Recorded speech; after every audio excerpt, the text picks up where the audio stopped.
আসসালামু আলাইকুম। এই পর্বে আমরা আলোচনা করব অধ্যায় 11 থেকে যত ধরনের সংক্ষিপ্ত ইংরেজি শব্দ রয়েছে সেগুলোর পূর্ণরূপ এবং বাংলা যে অংশটা আছে বা বাংলায় কি হবে সেটা নিয়ে আলোচনা করব। তো এইটা থেকে আপনাদের অনেক সময় দেখা যায় এমসিকিউ প্রশ্ন আসে, ঠিক আছে। আর এখানে আমরা একসাথে কি করছি, এক ছকের মধ্যেই সবগুলোর শর্ট ফর্ম, তারপর আপনার এটার পূর্ণরূপ এবং এটার আপনার বাংলায় কি এটাই সেটা আমরা এখানে তুলে ধরেছি। তো আমরা প্রথমে সবথেকে বেশি গুরুত্বপূর্ণ এই যে প্রথম চারটা, ঠিক আছে, জিএনপি, জিএনআই, জিডিপি এবং পিসিআই। তো আমরা যদি বলি জিএনপি কি, জিএনপি গ্রোস ন্যাশনাল প্রোডাক্ট, যেটার বাংলা মোট জাতীয় উৎপাদন। আমরা জানি কোনো একটি দেশের নাগরিকগণ কর্তৃক উৎপাদিত দ্রব্য সেবার চূড়ান্ত বাজার মূল্যকে আমরা কি বলি, জিএনপি বলি। তারপর জিএনআই, গ্রোস ন্যাশনাল ইনকাম অর্থাৎ মোট জাতীয় আয়। জিডিপি অর্থাৎ গ্রোস ডোমেস্টিক প্রোডাক্ট, অর্থাৎ এটার বাংলা মোট দেশজ উৎপাদন। আমরা জানি কোনো একটি দেশের ভৌগোলিক সীমানার মধ্যে এক বছরে দেশি বা বিদেশি নাগরিক কর্তৃক উৎপাদিত দ্রব্য ও সেবার চূড়ান্ত বাজার মূল্যকে বলা হচ্ছে জিডিপি, যেটাকে আমরা বাংলায় বলে থাকি মোট দেশজ উৎপাদন। পরবর্তীতে আরেকটা খুবই গুরুত্বপূর্ণ, যেটা পিসিআই অর্থাৎ মাথাপিছু আয়, এটাকে আমরা বলি পার ক্যাপিটা ইনকাম।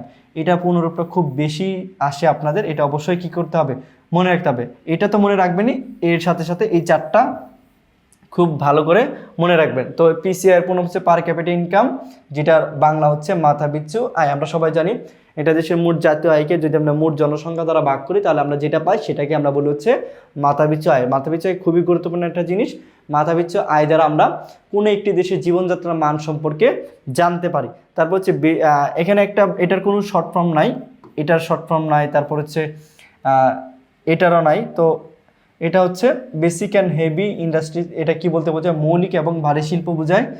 ইকোনমিক ডেভেলপমেন্ট, এটা আপনাদের আছে, এটা মোটামুটি দরকার হয়, এটার বাংলা অর্থনৈতিক উন্নয়ন। ইকোনমিক গ্রোথ, এটাও দরকার হয়, অর্থনৈতিক প্রবৃদ্ধি, ঠিক আছে। তারপর একটা সংস্থা দেওয়া আছে সার্ক, তো এইটার পূর্ণরূপটা অবশ্যই মনে রাখবেন, south Asian association for regional cooperation, ঠিক আছে, যেটা বাংলাতে আমরা বলতেছি সার্ক। তারপর আইএমএফ, অর্থনীতির জন্য খুবই গুরুত্বপূর্ণ, যেটার পূর্ণরূপ ইন্টারন্যাশনাল মনিটারি ফান্ড, যেটা আন্তর্জাতিক অর্থ তহবিল তার বাংলায় নাম। এডিবি, এশিয়ান ডেভেলপমেন্ট ব্যাংক, এশীয় উন্নয়ন ব্যাংক। পরবর্তীতে ইইউ, ইউরোপিয়ান ইউনিয়ন, এটা দেওয়া আছে, এটা বাংলা সেম।